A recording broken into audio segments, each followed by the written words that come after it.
सबको जय मसीह की। प्रभु यीशु में आप सबको परमेश्वर का आशीष हो। मेरा गवाही, परमेश्वर ने मेरे जीवन में कितना कार्य किया। मैं यहाँ आज जो कलीसिया में बैठी हूँ इस योग्य में नहीं। प्रभु मेरे जीवन में अनगिनत कार्य किया है और मेरा गवाही पूरा आज मैं बताना चाहता हूँ। शांति से आप लोग सुनिए। मैं 98 में मैं गांजाई का बिजनेस करती थी और 98 में मेरे को पुलिस पकड़ के लेके गया। मैं जेल में थी और तेलंगाना मेरा गांव। तेलंगाना में मेरा बेटा 3, मेरा पति गांव में रहते थे और मैं जेल में। और 98 में जेल में जाने का 10 महीने के बाद में हमारा पति आप हो गया। मैं जेल में थी।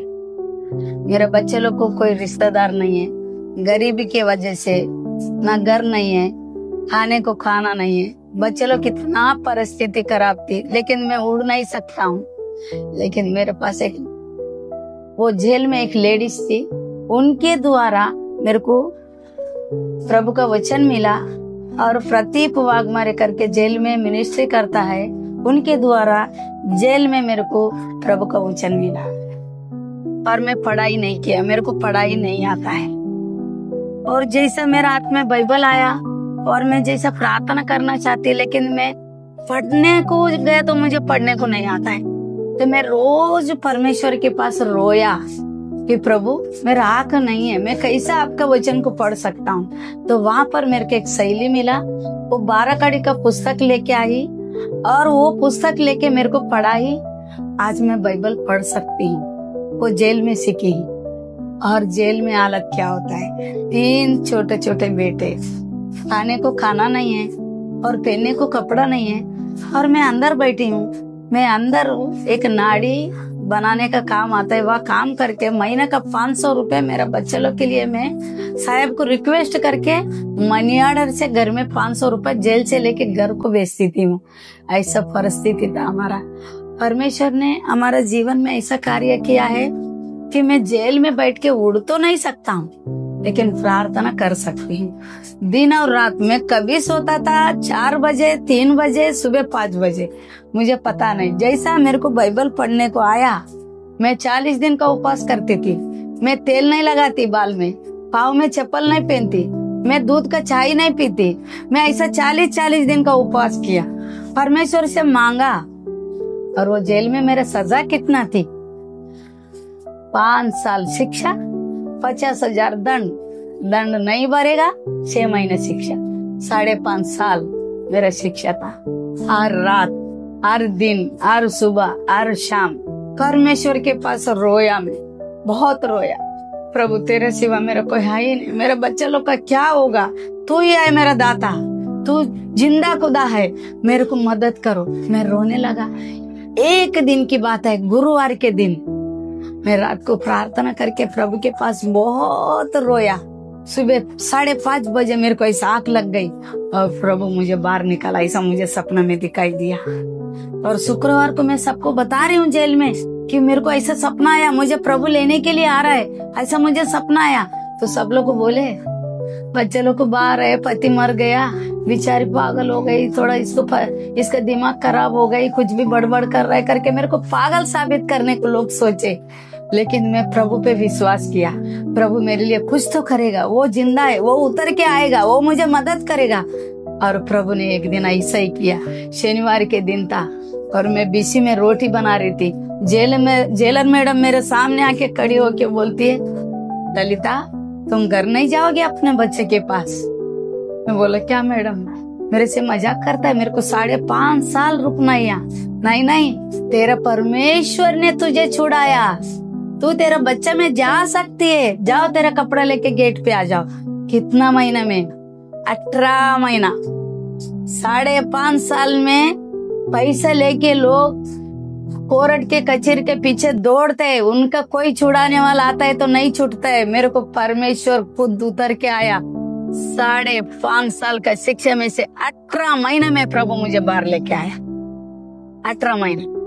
जैसा मैं बाहर आई, मेरे पास रहने को घर भी नहीं है, बच्चे में आने के 3 दिन प्रतीप वाघमारे साहब का आश्रम था, आश्रम में 3 दिन रही। इसके बाद में तेलंगाना हमारा बच्चे के पास गई।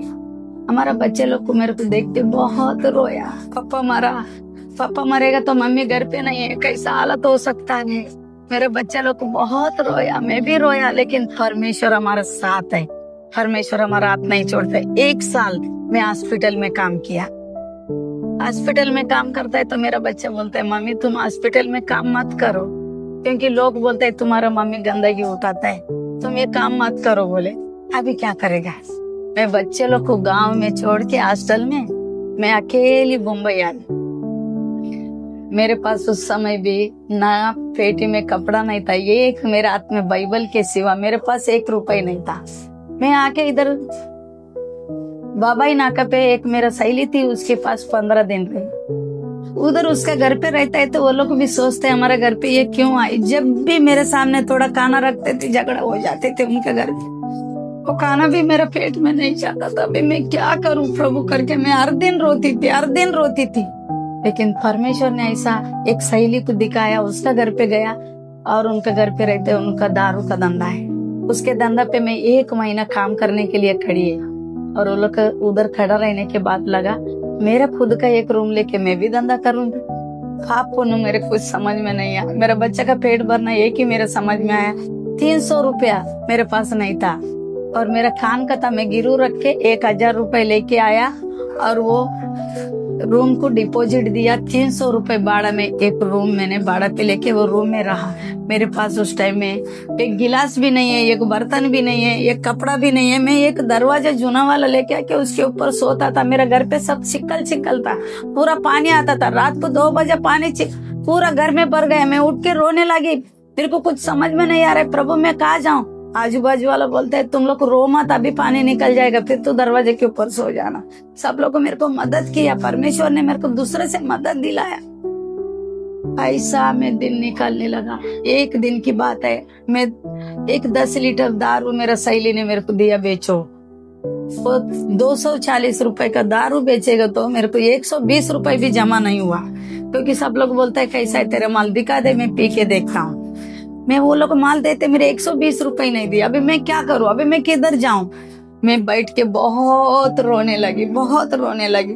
तो एक लड़का मेरे पास आया, दारू दो। मैं बोला नहीं है बेटा। तो आप क्यों रो रहा है। मैं क्या करूँ, आपको बोल के क्या मिलेगा।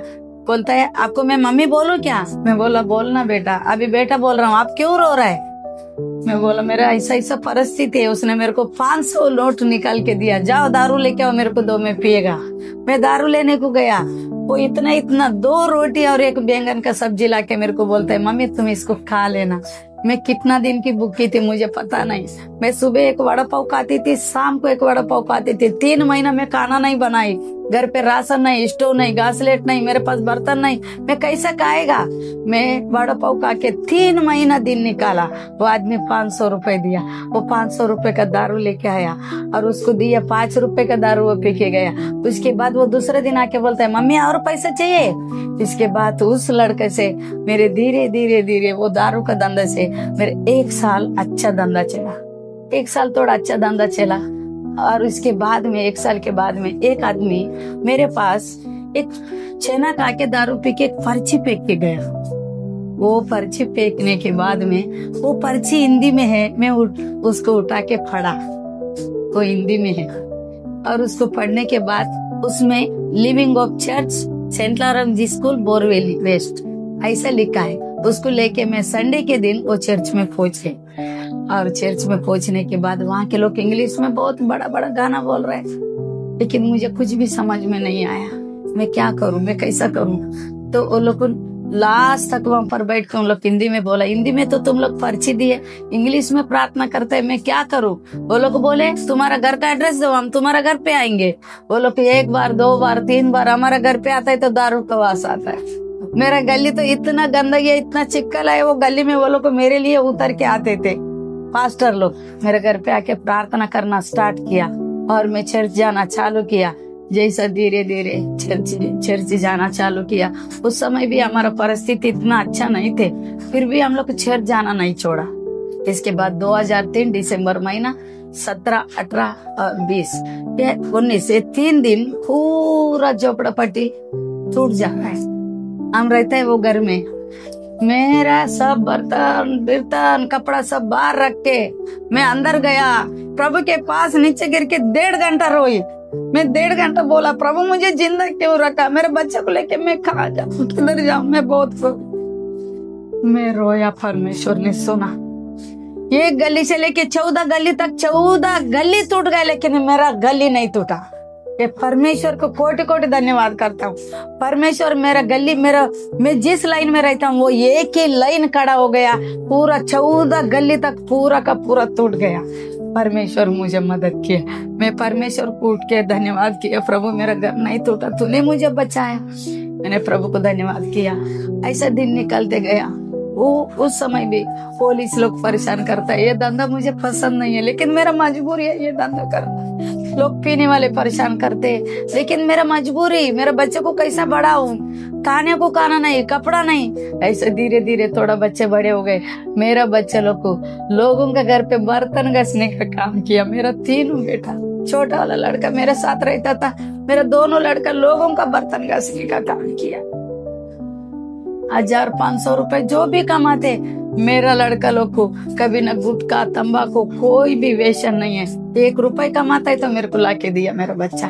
ऐसे धीरे धीरे मैंने 30,000 रुपए के घर बिक रहा है।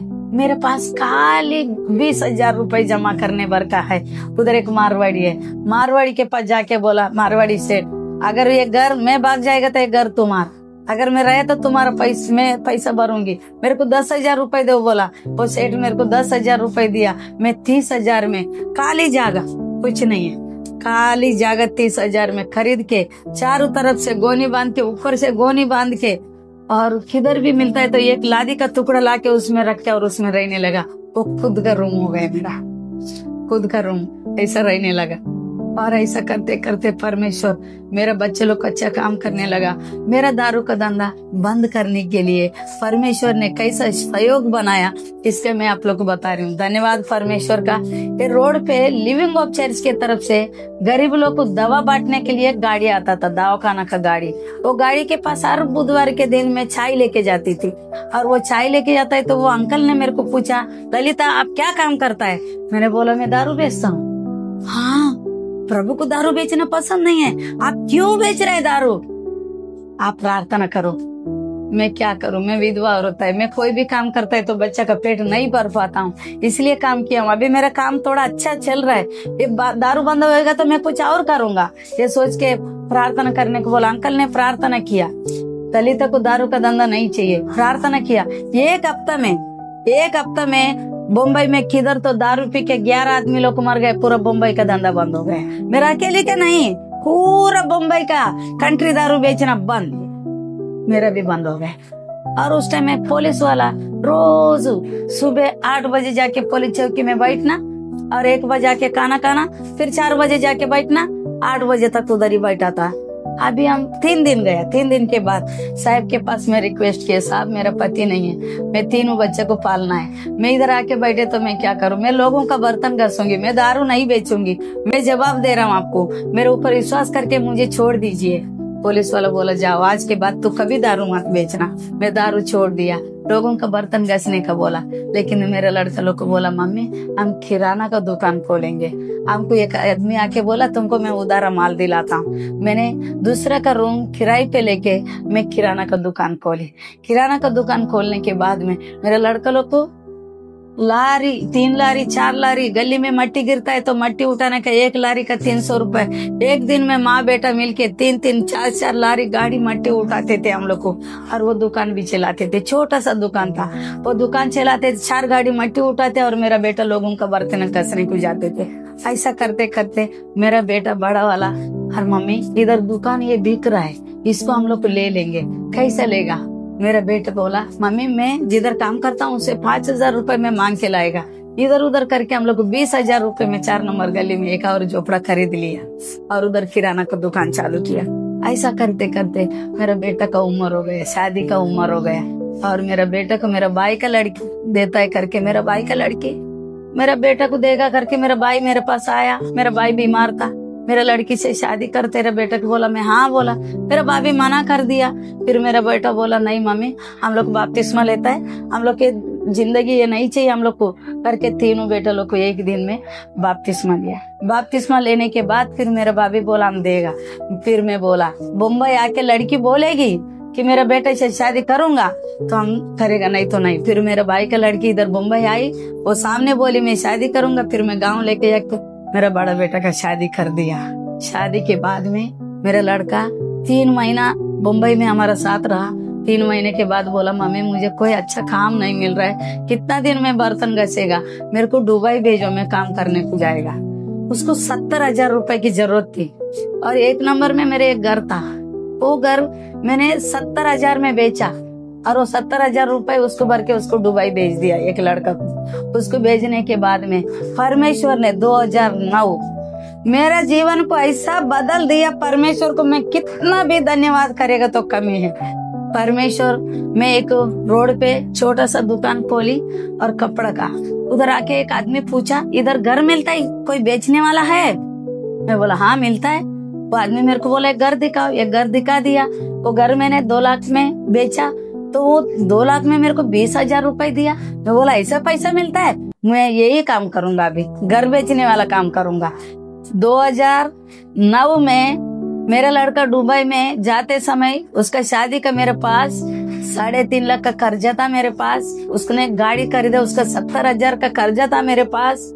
और मैंने ये घर कले चारों तरफ से इसको गोनी बांध के मैं रहती थी। और मेरा लड़का जाने के बाद में एक रूम लिया, दूसरा कोई आके गिरा, दूसरा रूम लिया। ऐसा करते करते मेरे पास कम से कम 10 लाख रुपए 2009 में परमेश्वर ने दिया और मैं ये घर को बनाया, सबका कर्जा भर दिया।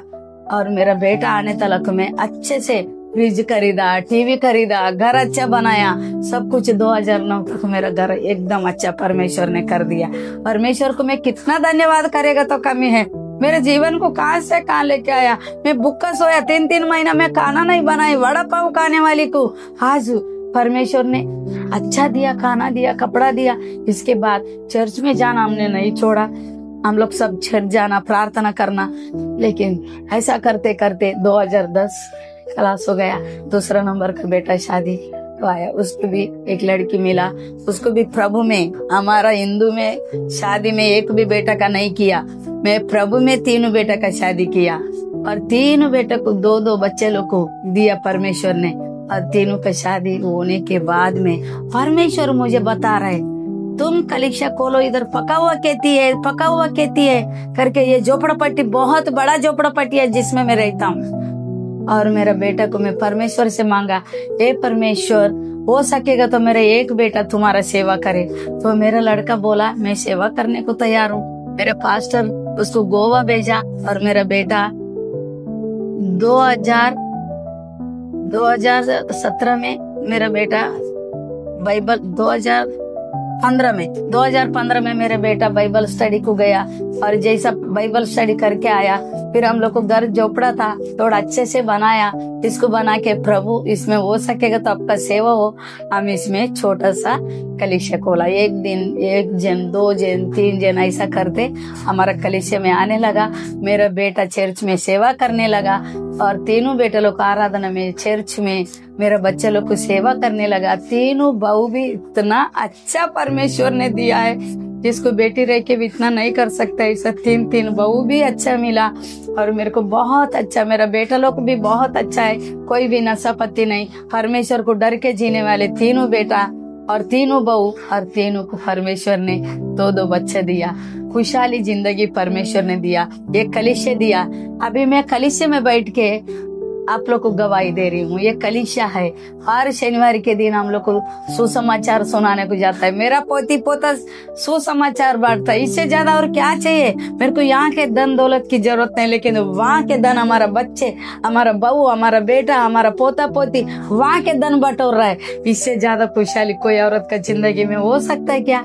परमेश्वर ने कहाँ से जेल में फंसा हुई एक औरत को लाके कहाँ से कहाँ तक मेरे को प्यार करके इतना बड़ा किया। मैं परमेश्वर को क्या दे सकता हूँ। मेरा जीवन में इतना बड़ा बड़ा कार्य परमेश्वर कर सकता है, क्या आप लोग के जीवन में नहीं करेगा। विश्वास कीजिए, प्रार्थना कीजिए। प्लीज मेरा वचन, मैं जो गवाही दे रहा हूँ, इसको ज्यादा से ज्यादा जन सुनिए और विश्वास कीजिए। ए पिता, तू सच्चा जिंदा खुदा है। माँ का पेट में जब हम पड़ता है, हम पापी है, हमारा पाप को क्षमा करके यीशु हम पर दया कर। यीशु मसीह के नाम में आमीन। इतना ही प्रार्थना करो, आप लोग का जीवन में अनगिनत कार्य परमेश्वर करने वाला है। यहाँ के दौलत, हमारा जरूरत, हमारा पैसा, हमारा खाना, हमारा जरूरत पूरा करेगा। लेकिन इसके बाद और एक जीवन है। हम मरने के बाद ये एक शरीर इधर कलाश होता है, आत्मा है। आत्मा को और स्वर्ग में यीशु मसीह लेके जाने वाला है। वहाँ एक और जीवन है। वो जीवन के लिए आप लोग को जानना है। इसके लिए मैं एक बात करता हूँ, हम लोग अनंत काल का जीवन देने के लिए यीशु मसीह को क्रूस पे अपना प्राण को दिया। वो क्यों दिया? हम पापी है, माँ का पेट में पड़ता है तो पाप से है। हमारा पाप कैसा धुले? वो मुर्गी का खून से नहीं, बकरी का खून से नहीं, एक पवित्र खून की जरूरत था। वो यीशु मसीह परमेश्वर मानव रूप धारण किया और परमेश्वर एक मनुष्य बन के दुनिया में आया और वो कोड़े का आया, वो मारा गया, वो गाड़ा गया, वो तीसरा दिन जिंदा हो गया। वो जिंदा खुदा है। उसके ऊपर जो भी कोई विश्वास करे उसका नाश ना होगा, परंतु अनंत काल का जीवन मिलेगा। वो जीवन यीशु मसीह बोलता है, जहाँ मैं रहूंगा वहाँ तुम रहेगा, मैं तुझे कभी ना छोड़ूंगा ना कभी त्यागूंगा। और हमको कभी नहीं छोड़ा यीशु मसीह, आप लोग को भी कभी नहीं छोड़ेगा यीशु मसीह। वो जिंदा है, वो हमसे बात करता है, आपसे भी करेगा। हमको सपना के द्वारा दर्शन देता है, आपको भी देगा। और पूरा गणपत पाटिल नगर पका हुआ खेती का मतलब आप लोग जान रहे, इधर पाप से भरा हुआ है, सबके पास सुसमाचार सुनाओ करके परमेश्वर मेरे को आदेश दिया। वो काम मैं कर रहा हूँ। अगर गणपत पाटिल नगर में भी कोई मेरा गवाही सुनेंगे, आ जाइए 3 नंबर गली में, मेरा प्रार्थना का घर है। प्लीज अगर कोई आता है, प्रभु आप लोग को नया जीवन देगा। ये परमेश्वर के लिए और आपको आशीष देना चाहता है। सब आशीष पाइए। सबको जय मसीह की आमीन।